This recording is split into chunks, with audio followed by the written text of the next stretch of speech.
land where comedy is as fresh as the fresh shrimp, Bismarck, North Dakota. Let's give a warm Bismarck welcome to Brandon Loftis.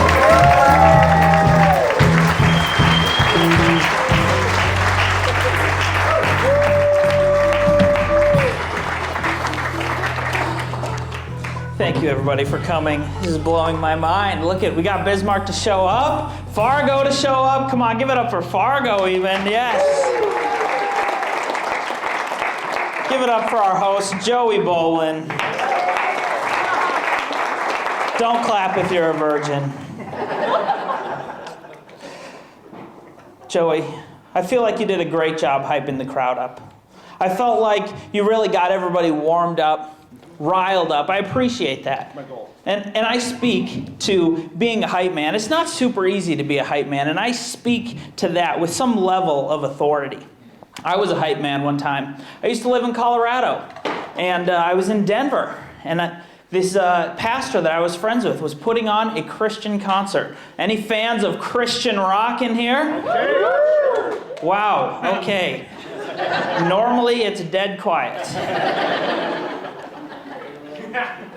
The Christian rock concert is starting. It's sold out in Denver. Over 1,000 people are going to be there. About 30 seconds before the concert's about to begin, the pastor calls me over. He says, "Brandon, come here." He hands me 6 t-shirts. He says, "I want you to run out on that stage, and I want you to Joey Bolin it." That's not exactly what he said. He says, "I want you to hype up that crowd." And I said, "Do you want me to say anything?" He says, "Absolutely not." So I take those 6 t-shirts. I run out on that stage with all the confidence I can muster. I've got 5 t-shirts in my left hand. I've got 1 t-shirt in my right hand, locked and loaded. And then I start to get really nervous.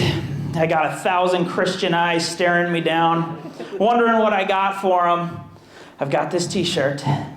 And so I lock and I load, and I try to lob this t-shirt out into the crowd as far as I can, but I'm so nervous, I accidentally hold on to the t-shirt for 1 second too long.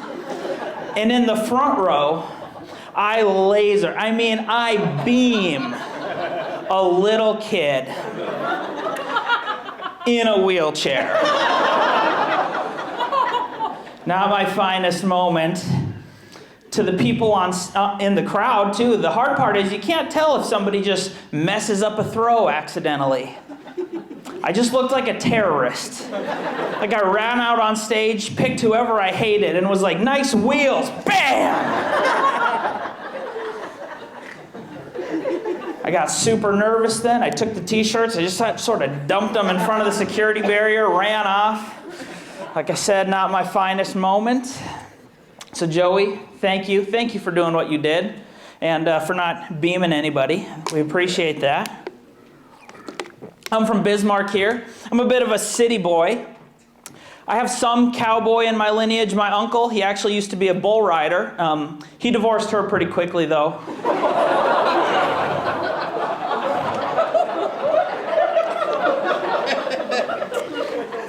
Thanks.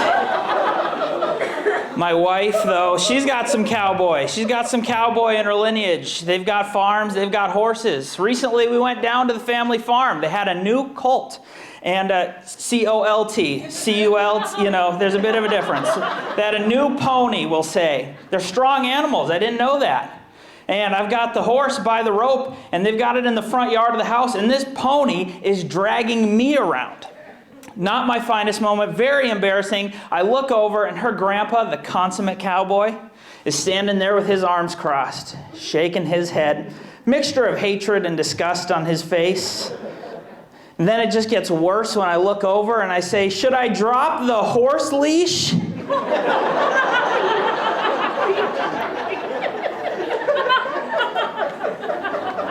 Some of the city people in here aren't laughing. They're like, "It's a horse leash."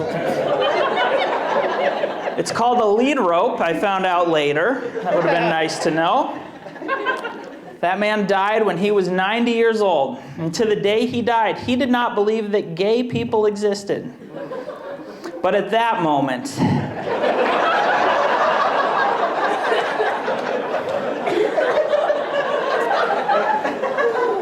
I think I not only had him convinced that they were real, but that I was their queen.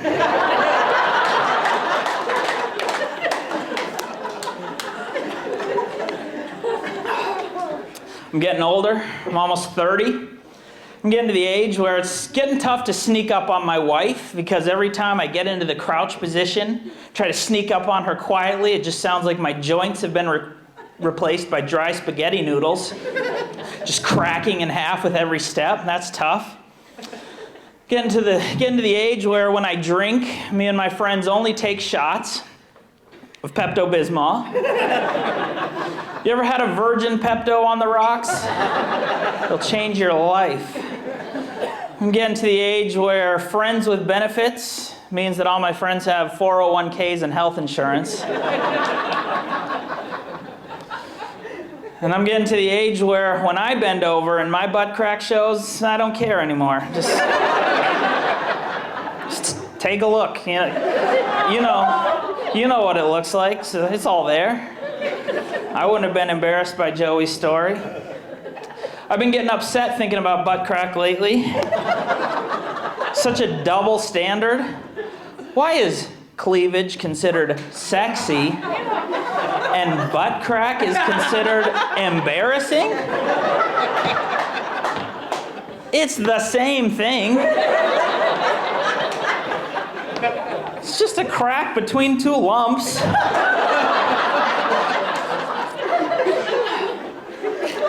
My gosh, I don't get it. Double standards. It's hard to be a man.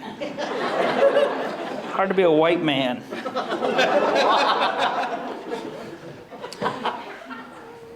I'm in Bismarck now, but I used to live in Colorado. I used to be a milkman. That's right, a milkman. I used to do door-to-door delivery in glass bottled milk. It was super expensive. It was like $15 a gallon.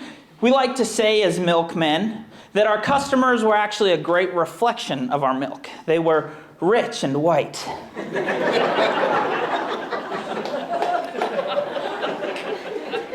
Lord forbid you drop off 2% instead of skim milk at Matilda's house. It's like they try to try you for homicide. White people, I tell you what. I never had that problem with my chocolate milk customers, I'll tell you that. A lot more laid back, those ones. I thought it was pretty tasteless. We had this promotional where we gave away chocolate milk on Martin Luther King Day.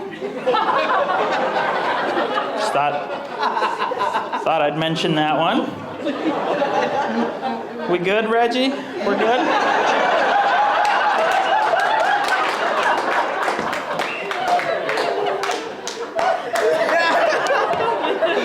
Love it, man. Man. So I moved back from Colorado. My Colorado friends, the jerks they are, they say, "Brandon, why did you move to such an ugly state?" Then I got to defend North Dakota. I got to stand up for her. But what I've kind of found out is North Dakota's pretty, kind of like an ugly girl is pretty, right? Like you have to say it's pretty. Do we really mean it? You know, but it's like this half is pretty plain, pretty flat, but the other side ain't half bad.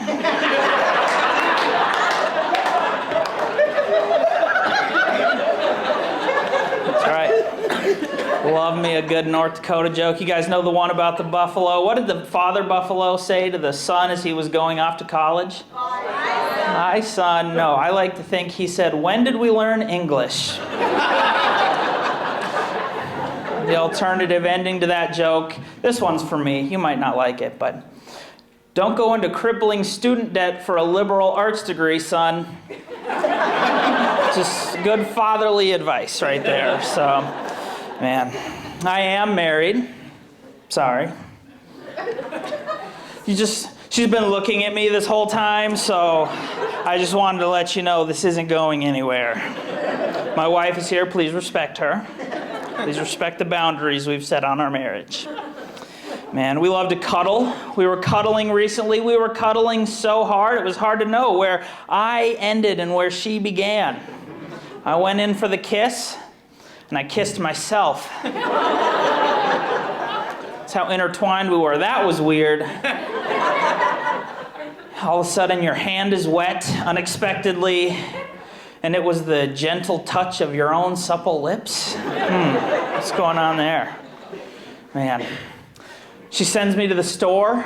I'm walking into the ladies' aisle where I have to get some makeup product. Have no idea what it is. They all look the exact same, but they're all vastly different.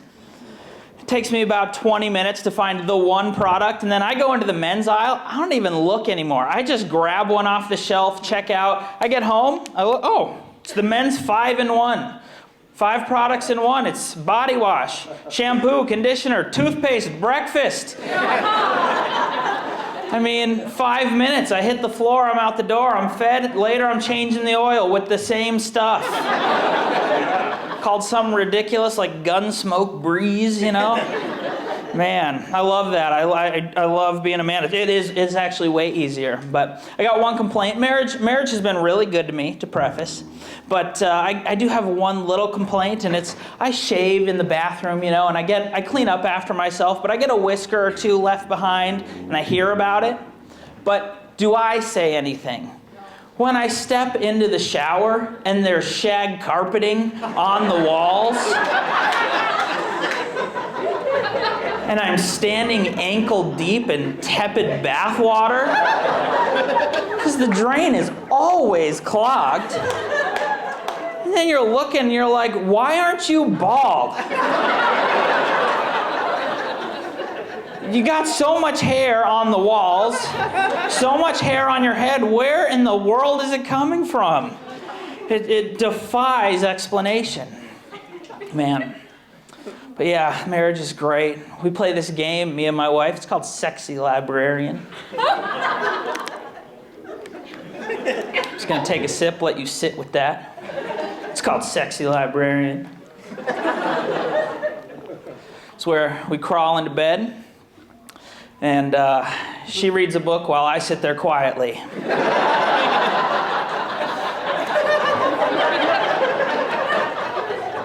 She says it's going somewhere, but I guess I gotta wait till the sequel, so. Yeah. I wanted to look very handsome and athletic. I wanted to have an athletic build for my wedding night. You know, the washboard abs, the whole dream. So I started working out. Day 1, said no, not gonna do it. So instead, I thought, you know what would give me an athletic build? Just shaved the Nike swoosh into my chest hair. Just do it. And it worked. It was great. I said that authoritatively, commandingly, just do it. In reality, it was more like, just do it. Come on, put a bag over my head. You don't even have to look. Man. I don't love exercise. Shocking, I know. But that's why I like to dress in layers, because it's just easier than working out, right? You're looking at me, you're like, is he 347 pounds? Or is he just wearing 6 to 8 hoodies under there? And the truth is, if you must know, it's 6 to 8 hoodies under here. I'm sitting at a solid 145 pounds. I just have a fat face. 2% body fat, and it's all right here. I'm sweating profusely. Man. During COVID, I got so much Mexican takeout, I started to get McDonald's ads in Spanish. That'll take you down a notch. When their ad targeting's like, we've got a chubby Hispanic male. Target him repeatedly and without ceasing. Make him feel real good about himself. I used to love that McDonald's play place, that ball pit. Anyone? Man. Oh yeah, those got removed because of heroin needles or something. I don't know. Everything evil and disgusting in God's green earth is at the bottom of a McDonald's ball pit. I'm pretty sure I found COVID-19. The one on State Street, you know? The one with the dome, the boxing one. Any OGs in here? Oh, yeah. Yeah, I had coronavirus in 2003. No, you're getting overweight when you go to the doctor, and it seems less like a medical procedure and more like a roast. Take it easy, Doc. You really went after my cholesterol there. Thank you, thank you. He told me, he said, Brandon, you have the body mass index of an Alaskan walrus. Probably stay away from McDonald's, huh? So I've been finding myself at Taco Bell lately. A fan favorito. And if you are what you eat, I am a cheesy gordita crunch. Which, by the way, gordita in English literally translates to little fat girl. So, I am a gordita. I struggle with that. I'm like, how has Taco Bell not been canceled for fat shaming? Right? Just throwing that on the menu like that's okay? Then I did some research. It does mean little fat girl, but somehow, defying all explanation, it's actually a term of endearment in Mexican culture. Getting some head nods. So just file that one away next time you're at your favorite Mexican restaurant and your server comes up. I think in lieu of a tip, you could cure her homesickness and just be like, you are my favorite little fat girl. It will mean the world to her. Trust me. She'll be like, just like Poppy used to say. We got any Bismarckians in here? Any natives? Yeah? Okay. BHS, anyone?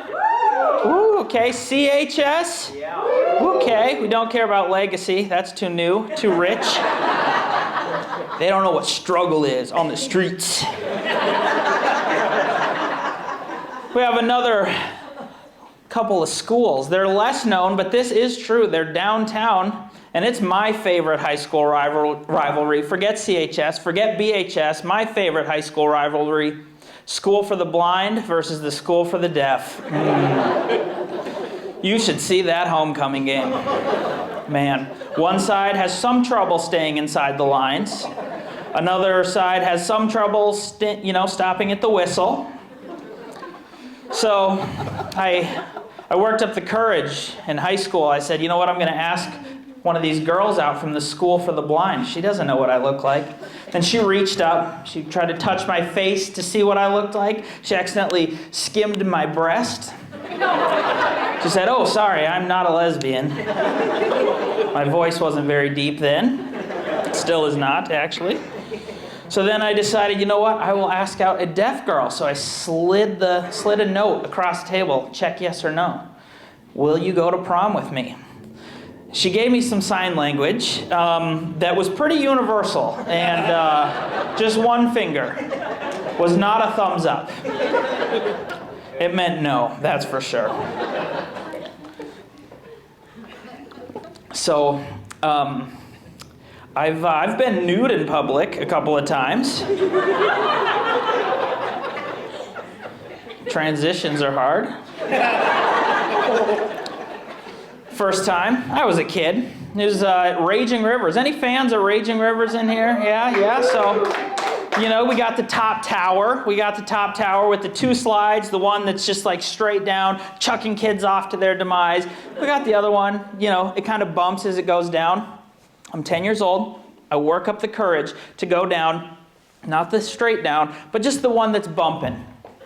I'm not a physicist. I don't know how this works.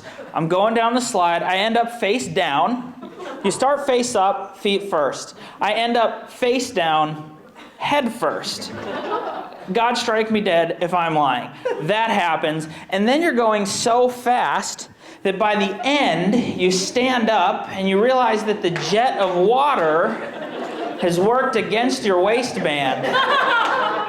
And I'm 10 years old, and I stand up, and there's a beautiful teenage girl being the lifeguard at the end of the slide. And let me tell you, she was on duty. I am called to serve, and she did. And she would not even be chill about it. She wouldn't look away. She's just staring right at, okay, whatever. She's not looking away. Now my swim trunks are wrapped around my ankles like a Chinese finger trap too. I can't get this the problem's not solved. Like, I'm still nude at the end of this water slide. She's not looking away. Finally, after a couple of minutes, I just sort of grab them and walk off into the bushes. Figured that out. When I'd get embarrassed as a child, I'd get this Midwest mom voice. It's like, probably got it from my Midwest mom, but like, I don't know what happened. It was so fast, and it was like I'm at a church potluck. Like, it was like gravy down some mashed potatoes. I don't know what happened. So that was the first time, and second time, I'm in Colorado. I'm 18 years old, and you know what? I'm going to try mountain biking today, which is great when you weigh 280 pounds as a senior in high school. I'm going to try mountain biking today. So I borrowed my brother's mountain bike, and his shoes, very specific shoes that clip into the pedals. Are we familiar with those? It's a very specific kick to get out of this bike. I always needed some sort of structure or a pole to hold on to in order to kick myself out of this bike. Well, I'm in the bike lane, and I decide, why shouldn't I go at rush hour? So, tons of traffic, lots of red lights, which turned out to be my demise. Coming up to a red light, I'm in the bike lane, there's no structures, there's no signs, and I am quickly running out of momentum, and unfortunately I'm also running out of street. And I get to the end of the bike lane and I have to stop, nothing to hold on to, I am frantically kicking, I cannot get out of this bike, and like slow motion I just sort of tip over. But this is a story about public nudity. At the last minute, I do this weird thrust whip thing, and the seat from the bike and my waistband kiss. And as I fall over and my legs extend, my waistband stays pretty well stuck on that seat, and it's a hot day. And I soon realize by the scalding flesh on the blacktop that I am mooning 50 cars behind me. But unfortunately, I'm still strapped into this bike. I'm laying there, clipped into these pedals, and I'm like, and I'm like doing this weird like shimmy dance thing, because I'm trying to keep my good bits off of the pavement, you know, because it's really hot. Fortunately, it wasn't in a school zone, or I may not be out of prison yet. Man, so that was the second time. Nudity in public, interesting stuff. So I tell people that's my first time going mountain biking, but I just gave up. I just went home after that. So really that's just one of my first times regular biking. So there's that story for you. Man, I'm a father as well. Me and my wife, we have a 1-year-old son. Thank you. His name's Magnus. He's amazing. It means great. We named him Magnus because we really wanted to, set a destiny, set a course that he has something to live into. I've got this friend, though, kind of an identity crisis, kind of a letdown of a son, to be honest. He owns no guns. He's a vegetarian. His name is Hunter. Sorry to his father. Man, kids, they're funny, though. They're super funny. Was at a social event recently, and there was a young kid, and my niece was there, and my friend looked at her and he said, "Hey, sweetie, when did your hair get so pretty?" She said, "Thursday." What a sophisticated answer. She was 4 or 5 years old. And you go, "Oh, well, now we got to know what happened on Thursday." He goes, "So how did your hair get so pretty?" She goes, "I eat ham." I eat ham. Okay, cool. So we look at the mom. What's up with that? Mom has no idea. All we know is that on Thursday there was a ham-related incident. Left her looking luscious. Maybe it's Maybelline. Maybe it's Hillshire Farms. We don't know. Man. I played in a chess tournament recently. I lost to a 12-year-old kid. Hurts. Painful. But he lost in the boxing match afterwards, so that's good. Unofficial in the conference center, or alleyway behind the conference center, I should say. Yeah, but it's still a win, so we're feeling good about it. Yes. I'm an empathetic guy. I like to think about things from other people's perspectives. I was 10 years old. I was at Raging Rivers, and this is a different story, not the nude one. Although if we were going to think about things from her perspective, it'd be interesting, that's for sure. Rough year, though, for me being 10 years old at Raging Rivers. I was at a kid's birthday party, and they didn't give us any straws for the Pepsi, but we've got Pepsi, we've got pizza, the whole 9 yards, and we start to sing Happy Birthday for the birthday boy, who's sitting at the head of the table. And as everybody starts singing Happy Birthday to the boy, I take a drink of Pepsi, and one of those nice, smooth, kind of half-rounded over ice cubes just goes straight down my throat as people are starting to sing. So they're all Happy Birthday, and I'm like, getting choked out over here. I start to panic a little bit. I start to drum on the table, try to get people's attention, but they're singing, so drumming doesn't really work. So then I start to whack the table as hard as I can. People still aren't looking. They just think I'm an idiot. So then I take measures into my own hands once again, and I start to beat the crap out of the kid next to me because I'm starting to panic. I start to whack him in the back as hard as I can, leaving full handprints on his back. Happy birthday, dear. Poor Jacob next to me, he's getting assaulted. He looks over at me, and then I just throw up on the table.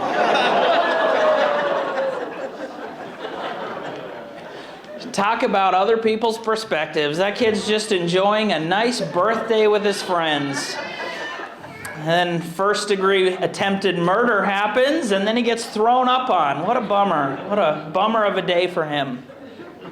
We bought a dog. Once in a while, I'll let my little dog out in the front yard. There's a street light, it's a little brighter, but only in the middle of the night. No cars and stuff. Well, one night, I let him out. I step onto the porch. I am in my underwear. I step out onto the porch, and I gesture to my dog, go potty, mister, go potty. There's a man walking past on the sidewalk.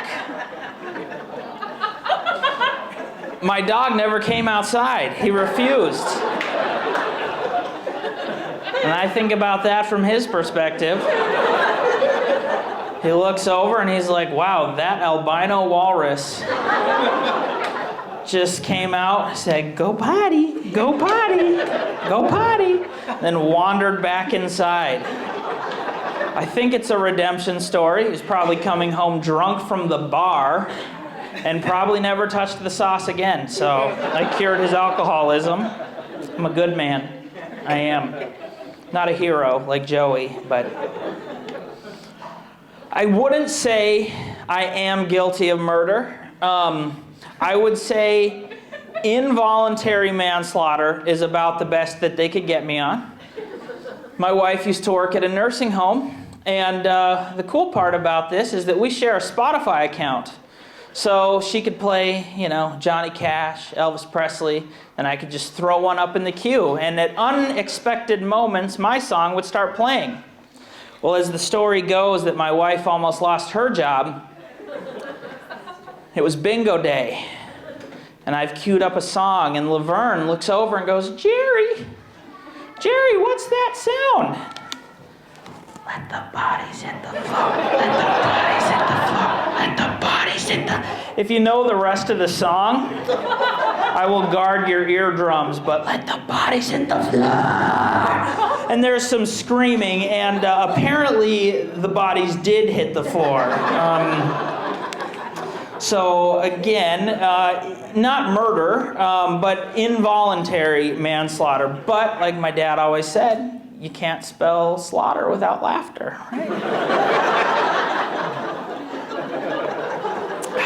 Some good fatherly advice from Dad. Thank you, Dad. When I lived in Colorado, I had this weird roommate. He was a real different guy, kind of a creep too. And he was also racially ambiguous. We didn't kind of know, didn't know what he was exactly, which was fine. But in the same week, we found out two very important things about the man. Number one, we learned he was Asian. Okay, yep, okay.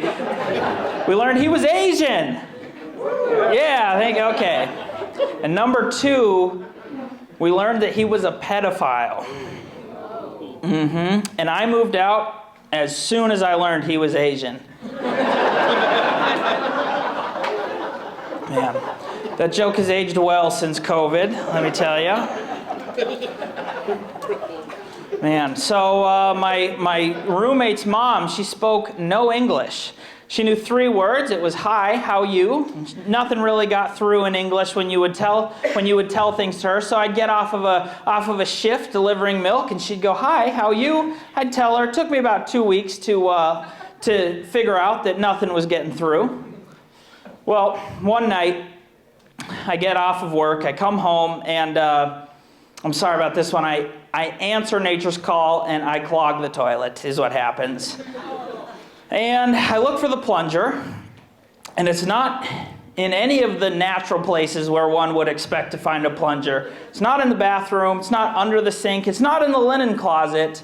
So now I have to go ask my friend's mom, who speaks no English, for the plunger. So I go down and I start just the natural way, hey, do you know where the plunger is? But again, nothing's getting through. So then it becomes the worst game of charades that has ever taken place. So she's looking at me with some sort of confusion, and I sort of now have to gesture my needs. And so I'm like, but this on its own isn't enough because there's no context for why this is happening. This could mean a few things, and so I then kind of turn around and gesture. It's not going very well. I give up on the charades. I never was very good at charades. I give up on the charades, and I just take her by the hand. Time to show her. Come, darling, I say. So we go upstairs, I show her. She actually laughs at me. She goes, she finds the plunger, we figure things out. But I think it's worth mentioning where the plunger was kept. It was in the front coat closet. So just think that's a fun little factoid for you. Yeah, snow boots, ice melt, plunger, natural stuff. I think it's also worth mentioning it was carpeted. I know, that's not super funny, but I live for that groan, let me tell you. Man, crazy times to be alive. COVID, it's 3 years ago that started. Wild stuff, time's flying. Man, I handled 2020 like a true rock star, though. Drugs and alcohol. No, I'm kidding, I didn't. I'm a good boy, but I traded that addiction for another. I love chocolate. I ate so much chocolate during the pandemic. Ladies, they say ladies love chocolate. Is that true? Ladies, we love chocolate? Okay, yeah. I love chocolate so much that my pronoun should be Hershey. Which is good stuff. Very good stuff. Man. Scary times to be alive, though, really. Man, we got, we have the pandemic, then we have the Russia-Ukraine war still going on, then we got Chinese spy balloons flying across the country. What is up with that? Sending military intel back to China, taking pictures. And I gotta say, I am proud to be from North Dakota because I think we probably helped prevent a war.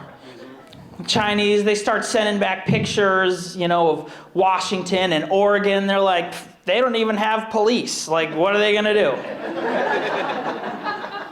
But then they get to North Dakota, and they take one look at that enchanted highway.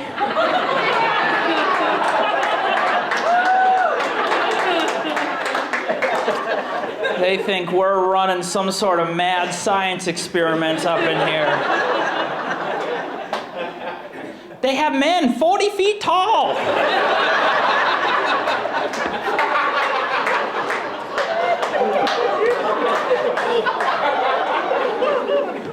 Grasshopper the size of a car. Fit your whole family in it. A few miles down the road, a cow as big as the hill.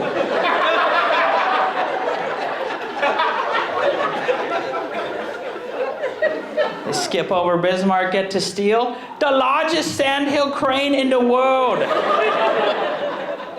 Why am I able to make so many of these jokes? Why does North Dakota have this weird obsession with giant animals? It's the weirdest thing.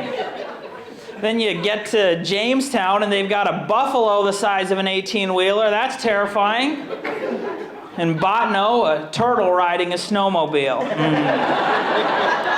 Scary stuff. That's probably the most frightening, other than Salem Sue's udder veins.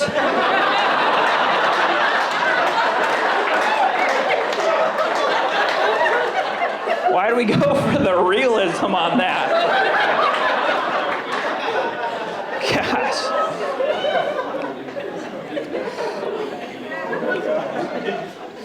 Man.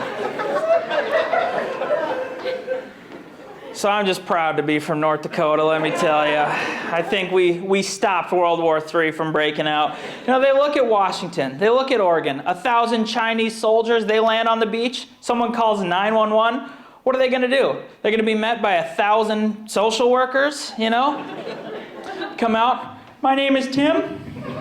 My pronouns are he, him. I am wearing a green dress. And I just want to say, I support ending Asian hate.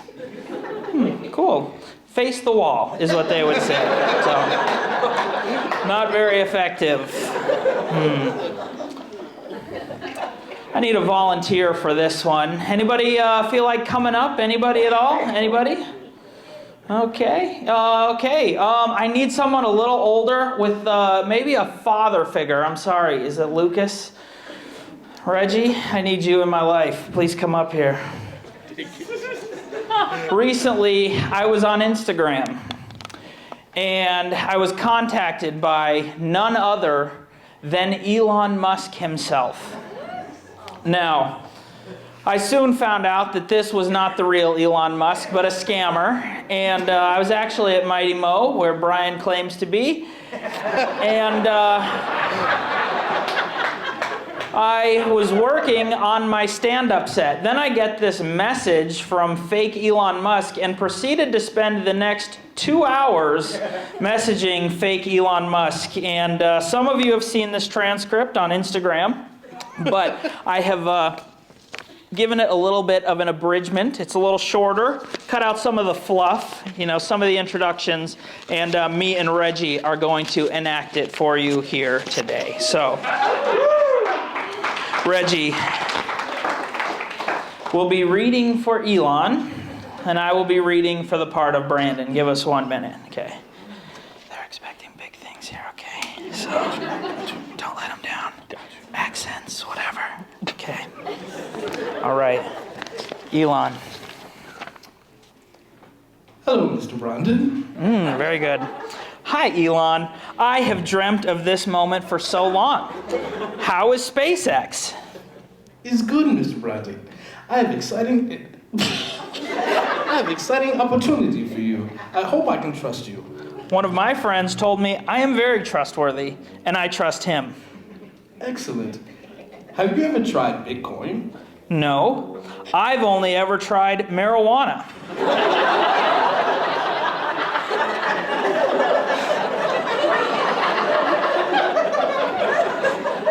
It wasn't for me.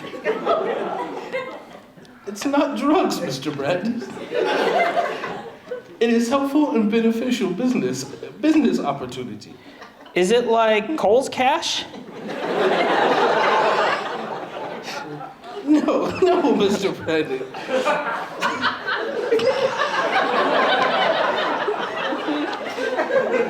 Listen to me. I need you to help me get a gift cards to Steam. Steam, as in the popular online platform where you can buy video games. Yes. Buy me a gift card for $200 and I will pay back later. I find it hard to believe that a man worth $171 billion can't afford a $200 gift card. I forgot my wallet at home.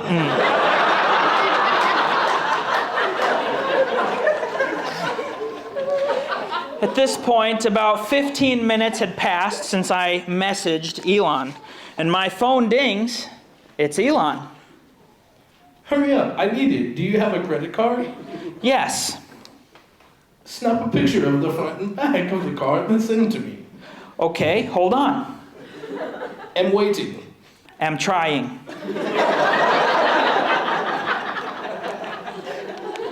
Snap a picture of the front and back of the card and send to me. Snap a picture of the front and back of the card and send to me. Snap a picture of the front and back of the card and send to me. So I sent him a random picture of a card that I found on Google. Thank you. What is your PIN and social security number? Why do you need that? I am sending you $200. Okay, what a weird turn of events. Listen, Elon, my mom doesn't think I should be talking to you anymore. She said she hates you since you bought Twitter. OMG. Can I have your email address and password? No, and I'm starting to doubt that you're the real Elon Musk. OMG. Can I see your social security number? Tenacious. No, the real Elon Musk would never treat me this way. And how do I know this? Here's where I drop the bomb on fake Elon Musk. Because my father is Elon Musk, I demand you prove it. What do you mean? Prove to me that you're my daddy. I'm sorry, my son. Say something dad-like. I just needed to bring back some connections. I'm so emotionally bought into this exchange right now. It's unbelievable. I'm so sorry, son. I need more fatherly love. I will tell you later, son. One of my emotional scars is when you laughed at me for stubbing my toe. I understand, my son. I'm really sorry. I haven't been there for you. I'm so sorry for laughing at you. You're close to healing my inner wounds. But what exactly are you sorry for? For stubbing your toe, and the fact that I haven't really given you much time and attention you deserve. I'm sorry for all of those. What else? I'm proud to have you as a son. Remember the time that you dressed me up as a pink elephant and made me roar like Chewbacca at the neighbors? I'm also sorry for that, son. I know I did hurtful things to you, but I'm really sorry. Please, will you help? Please, will you help with your email login, son? Not yet. Remember the time that you pushed me under the water in our backyard pool and you held me under until I died? Then you prayed and brought me back to life, and then you slapped me for dying in the pool. I'm also sorry for that, son. Please forgive me. I'm sorry for all the things I did to you, son. I forgive you, but I cannot help you get into my email. It's okay if you don't want to give me your email login, but please, let's keep in touch. Okay, Dad. I hope you're proud of me. I have grown big and strong like you. Would you like to know the secret of my strength? What is it, son? I eat ham.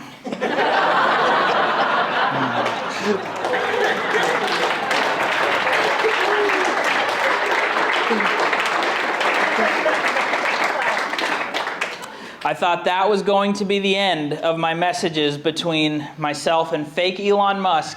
Then a few days later, before his account was sadly deactivated, I got one last message. So tell me, do you have a credit card? Give it up for Reggie, everybody.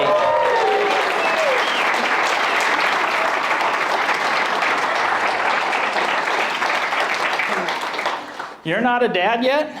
I'm not. It literally could have fooled me, dude. I felt like in that moment, you were my dad. Just like fake Elon. Unbelievable. I'm going to invite the worship team back up.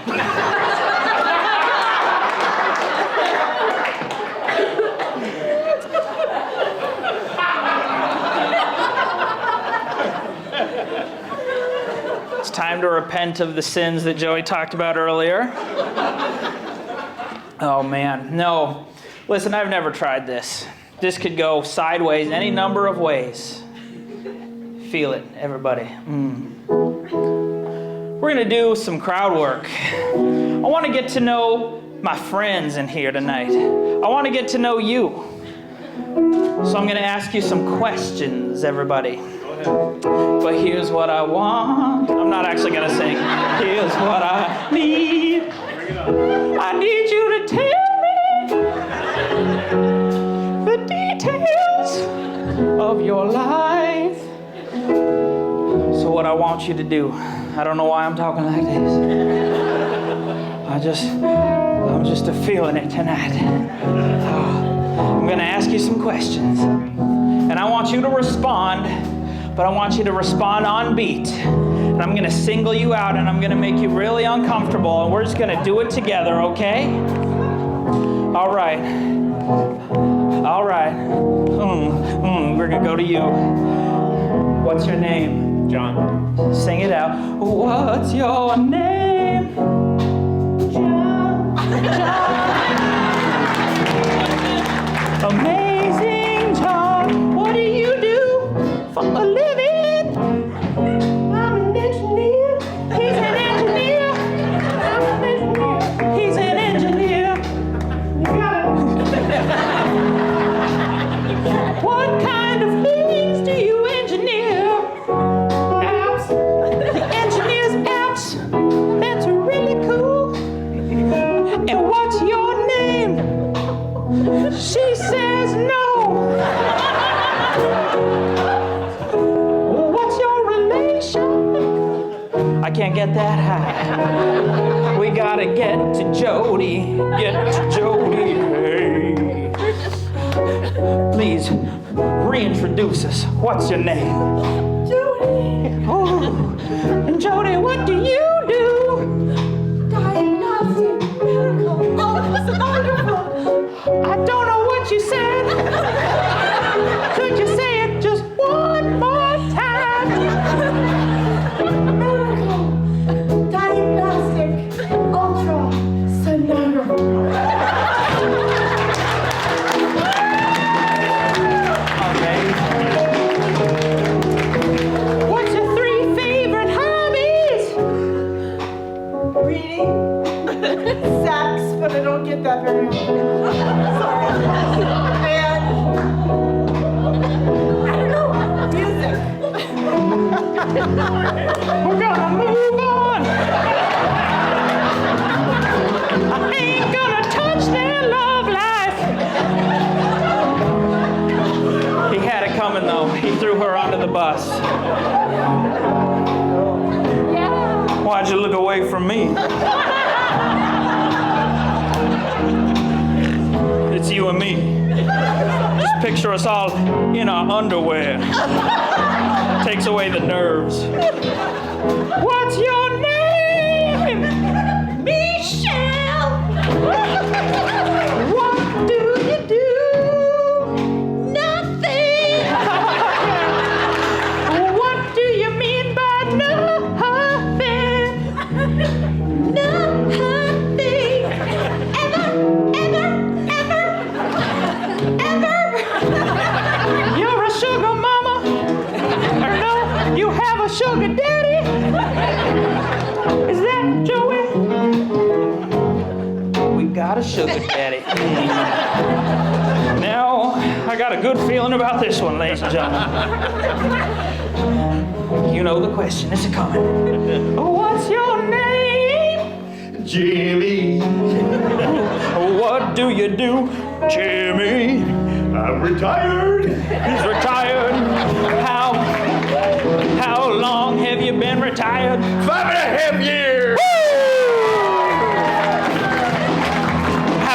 How do you occupy your time? What keeps you sane? What keeps you from feeling like you're spinning out and have no purpose? I fish, I watch sports, I drive a bus. He's speaking in tongues, ladies and gentlemen. Does anybody know what this man has said? Jimmy, one more time, but a little less Cajun, huh? A little more North Dakota for us, please. I fish. He fishes. I watch sports. He watches sports. I drive a bus. He drives a bus. Woo! Yeah. We gotta hit the other side of the room. What's your name, my friend? Scotty, what are your favorite hobbies? Little quicker, please. We gotta be out of here at a certain time, or they're gonna charge me more money, and I'm gonna charge it back to you. So what are your favorite hobbies, Scotty? I love you. Biking, travel. I don't know if you've been paying attention. This isn't how it works. You don't get to go biking and you gotta sing it high. So what do you like to do, Scotty? Just give us one. Biking! Give it up for Scotty! Alex Buckland, I've known you since I was 12. What's happened in the last 18 years? Just give us one word. Okay. Everybody, give it up for Alex.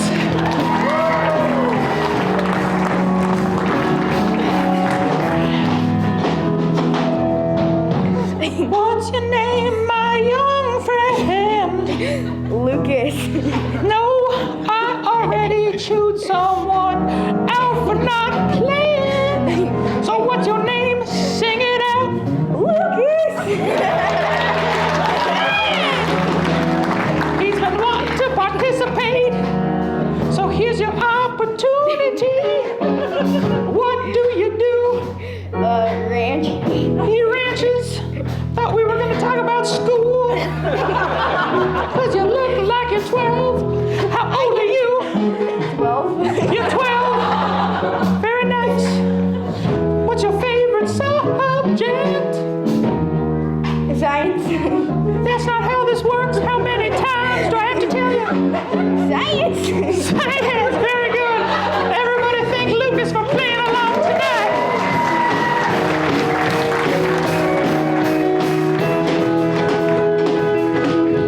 Lucas is a student. I don't have a song prepared. I'm just kidding around. All right, everybody. This was unrehearsed, so I hope that you had some fun tonight. Thank you, everybody, for participating in this little church service that we had open here. You don't have to go home, but you can't stay here. Please give it up for Heart River Distillery. For Elijah Bolin. For Joey Bolin, our host. And for Nick MacArthur, the best subpar comedian that Bismarck has ever known. Everybody, my name is Brandon Loftis. Thank you for entrusting me with your $20 donation. I love you. You're it. It's done. The band is going to play us out. Grab some more drinks. Have some fun. Bless you all.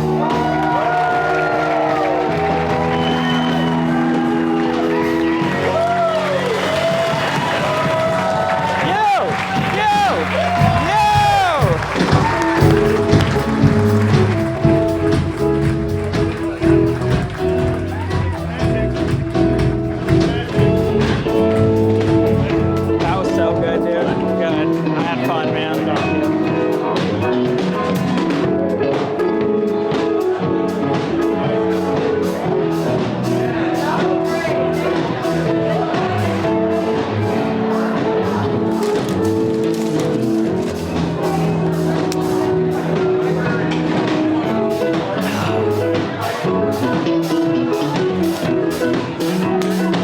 Thanks for coming, my man. Thank you. Good job. Scotty, thanks for coming, my man. All the way from Fargo. Thanks for coming, my man. Thanks for coming. Fargo, then? Bismarck, man. Oh, okay, gotcha. You just know these guys. Yeah. Oh, okay, gotcha. Thanks for coming. Gotcha. Thanks for coming. Fargo too? No, Bismarck. Okay, so you're the only one that made the trek? Okay, cool. I still shouted you guys out for being from Fargo. You still got the extra credit. Good. By proxy. Yeah. Awesome. Hey, guys, thanks so much for coming. I appreciate it. Hope you had fun tonight. Get out of here. Unreal. So fun. The worship line took us.